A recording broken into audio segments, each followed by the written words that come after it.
Nakakita na ba kayo ng malabatanes na tanawin? Oh? Promise ko sa inyo guys, unang tingin nyo pa lang, unang punta nyo dito, maaamis na kayo. Sobrang ganda, grabe. Nung papasok pa lang kami sa lugar na to, nakita ko na ang sobrang ganda at ang tataas na mga bundok. At ito na nga guys, so nagsimula kami sa bayan ng San Jose, dumaan kami ng bayan ng Goa, ayun, at tuloy-tuloy kami papuntang Digdigon at siyempre papunta ng Tinambak. So ngayon, may nakita kaming signage na puntang si Roma, ayun na, tuloy-tuloy na rin yun. Nung pagbiyahe ko kasi simula kami sa partido, halos ang signage dito ay pakanan. Katulad nito, may signage na pakanan. Ayan o, itong pakaliwa ay papunta ito sa ibang barangay ng si Roma. Yun o, kaya dito tayo sa pakanan. Dito natin guys makikita ang malabatanes na tanawin. Meron na naman ako nakitang signage, ayun, puro pakanan.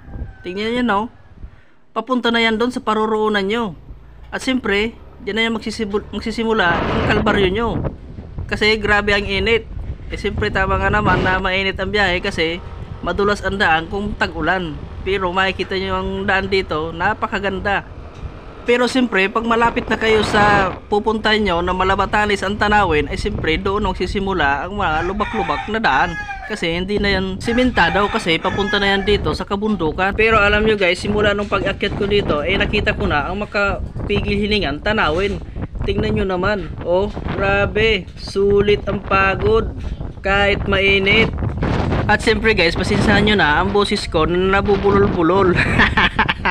At siyempre guys, bago ko pala makalimutan sabihin sa inyo, ang pupuntahan natin ay ang Daldagon Peak na sinasabi na Malabatanes na tanawin.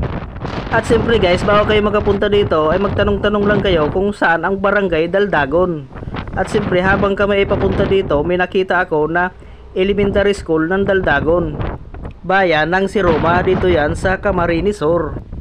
At siyempre pala guys, bago ko makalimutan sabihin sa inyo, ito palang lugar na to na Daldagon Peak ay libre lang, kaya no entrance fee. Kaya ano pang hinihintay nyo, pumunta na kayo. Tingnan nyo naman ang lugar, tingnan nyo naman ang tanawin na nakikita nyo sa video. Grabe, nakaka-excite. Itong lugar pala to guys, nakita ko lang to sa ibang mga video, sa ibang mga vlogger. Kaya na-curious ako, pinuntahan ko para malaman kung gaano talaga kaganda ang lugar na to. Kahit nga guys malayo mga lugar na to, at sigurado kung makapunta kayo dito at sasabihin nyo sa sarili nyo ay nakatapos kayo sa finish line. Dahil hindi talaga basta-basta ang pagpunta dito kasi adventure trail ito, grabe ang daan. Kahit Inmax lang ang dala ko ay hindi talaga nagpahuli sa ahonan. Inmax lang talaga ang sakalam. Kaya nga ito na guys, dito ako nag-una sa lugar na to kasi excited ako magpa-picture. Ito na nga guys, ito ang una namin stopover dito sa taas ng Daldagon Peak. Tingnan nyo naman guys, oh grabe, sobra, ang ganda, sulit, ang pagod. Woo! At siyempre guys, hindi pa dyan nagtatapos ang pagpunta natin dito kasi pupunta pa tayo doon sa kabilang bundok.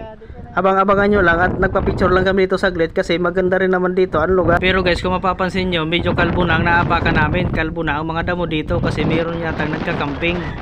Sarap siguro dito guys mag-overnight, dala lang kayo ng tent.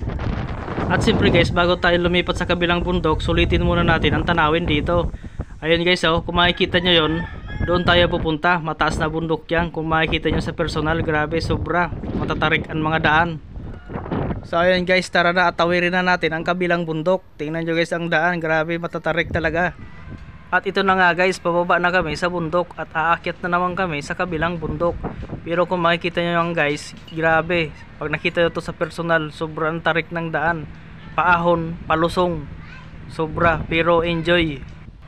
At alam nyo guys, dito ang the best pumunta kung gusto nyo ng tahimik na lugar, kasi ito ay malayo ito sa mga naglalato-lato.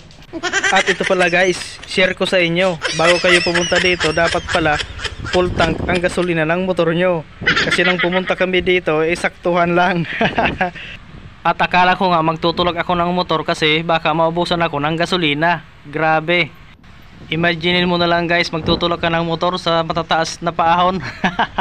Sobra, kailangan mo nang bumalik niyan at kumuha ka ng gasolina para mapaandar mo ulit kasi hindi kakayanin pag tinulak mo.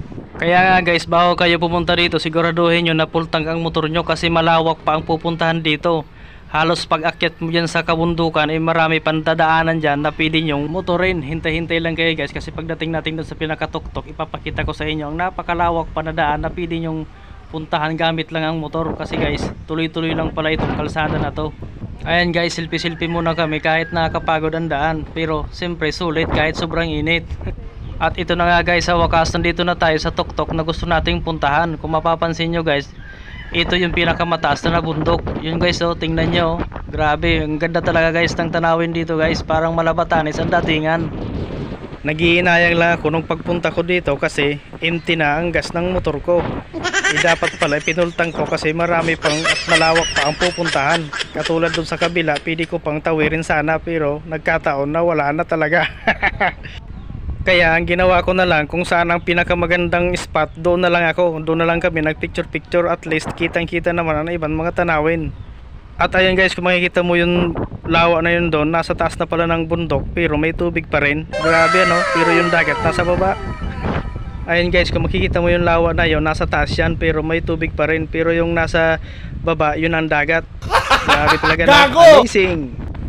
At ito na nga guys, medyo itinigil ko ang motor ko dito kasi tinitingnan ko yung ibang mga tanawin. Talagang nakakapag pigil hiningan tanawin. Grabe guys, oh, tingnan nyo, oh. Ito guys, oh, kung titingnan nyo guys, oh, grabe ang ahonan dito, napakataas na to guys. At ito na nga guys, malapit na tayo sa pinakamataas na lugar dito sa Galdagon Peak.